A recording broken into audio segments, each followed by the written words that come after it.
नमस्कार। YouTube channel glimpse of Indian history by doctor Mohanlal Gupta में आपका स्वागत है। आप देख रहे हैं ऐतिहासिक धारावाहिक कैसे बना था पाकिस्तान। प्रस्तुत है 87वीं कड़ी नोआखाली और तिप्परा खून से नहा उठे। मित्रों, इस धारावाहिक में दी जा रही जानकारी का उद्देश्य भारत की आज़ादी के समय घटित घटनाओं को प्रत्येक भारतीय तक पहुंचाना है, ताकि हमें अपने इतिहास की सही जानकारी रहे और उससे सबक लेकर हम अपने देश को फिर कभी भी हिंसा की उस ज्वाला में न झुलसने दें जिस ज्वाला ने 1946 से लेकर 1948 तक की अवधि में कम से कम 5 लाख भारतीयों की जान ले ली थी।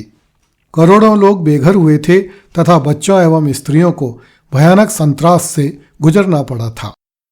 पिछली कुछ कड़ियों से हम अगस्त 1946 में मुस्लिम लीग द्वारा कलकत्ता में की गई सीधी कार्यवाही अर्थात डायरेक्ट एक्शन डे की कार्यवाहियों की चर्चा कर रहे हैं, जिसे कुछ अंग्रेज इतिहासकारों ने ग्रेट इंडिया किलिंग्स कहकर संबोधित किया है। पिछली कड़ी में हमने चर्चा की थी कि जब कलकत्ता में डायरेक्ट एक्शन डे की हिंसा बंद हो गई, तब पूर्वी बंगाल और बिहार नए सिरे से खून में नहा उठे।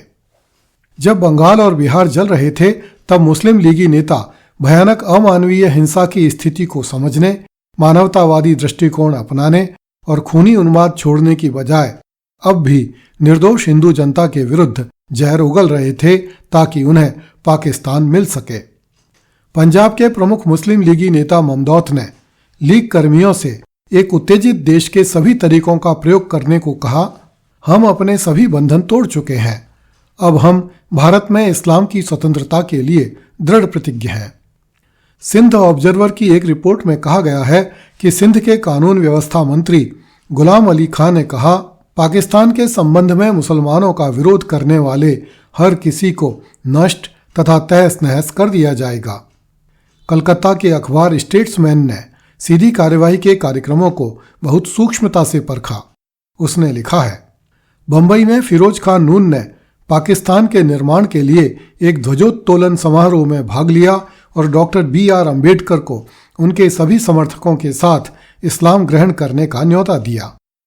दिल्ली में 16 अगस्त को जामा मस्जिद में मुसलमानों की एक सभा को संबोधित करते हुए काजी मोहम्मद ईसा ने मुसलमानों को खुद को पाकिस्तान का सैनिक मानने और अंतिम संघर्ष हेतु तैयार रहने के लिए कहा।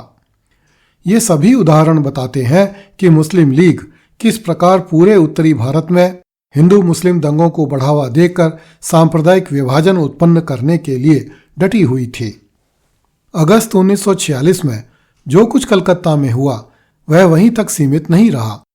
बंगाल के दूसरे बड़े शहर ढाका में हत्या, आगजनी और लूटपाट की वारदातें दिन ब दिन बढ़ती जा रही थीं। पर सबसे भीषण स्थिति अक्टूबर 1946 में मुस्लिम बहुल पूर्वी बंगाल के 2 जिलों नोआखाली और तिप्परा में थी। संगठित गुंडे वहां व्यापक स्तर पर आर्थिक बहिष्कार, लूटपाट, आगजनी, बलात्कार तथा हत्या के जरिए अहिंसक हिंदू पड़ोसियों को अपनी बर्बरता का शिकार बना रहे थे। सांप्रदायिक उन्माद से सर्वाधिक पीड़ित नोआखाली जिले के सब डिवीजन फेनी में जब 9 अक्टूबर 1946 को सशस्त्र सैनिक टुकड़ियां पहुंची, तो इससे कहीं अधिक बर्बरता से सांप्रदायिक तांडव नोआखाली जिले के रामगंज थाने में शुरू हो गया। वहां लूटपाट, आगजनी, बलात्कार और हत्या के अलावा हिंदुओं को जबरदस्ती इस्लाम कबूल करवाने के लिए मजबूर किया जाने लगा।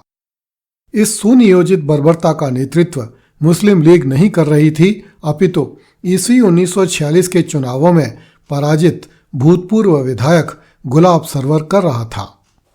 पूर्वी बंगाल के नोआखाली और टिप्परा जिलों में लगभग 5000 हिंदू मारे गए।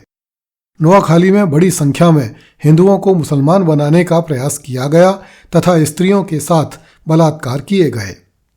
नोआखाली में 7.5 लाख हिंदुओं को कई महीनों तक शरणार्थी शिविरों में रहना पड़ा। इन दंगों की प्रतिक्रिया में बिहार में हिंदुओं ने मुसलमानों पर आक्रमण कर दिया। सरकारी सूत्रों के अनुसार बिहार में लगभग 4300 मुसलमान मारे गए। संयुक्त प्रांत में 250 मुसलमान मारे गए। पूर्वी भारत की तरह पश्चिमी भारत में भी सीधी कार्यवाही में हिंदुओं और सिखों के विरुद्ध भयानक हिंसा हुई। पंजाब में मरने वाले सिखों तथा हिंदुओं की संख्या 3,000 तक पहुंच गई। दंगों के दौरान सिखों तथा हिंदुओं की करोड़ों रुपए मूल्य की संपत्ति लूट ली गई अथवा तोड़फोड़ और आगजनी में नष्ट कर दी गई।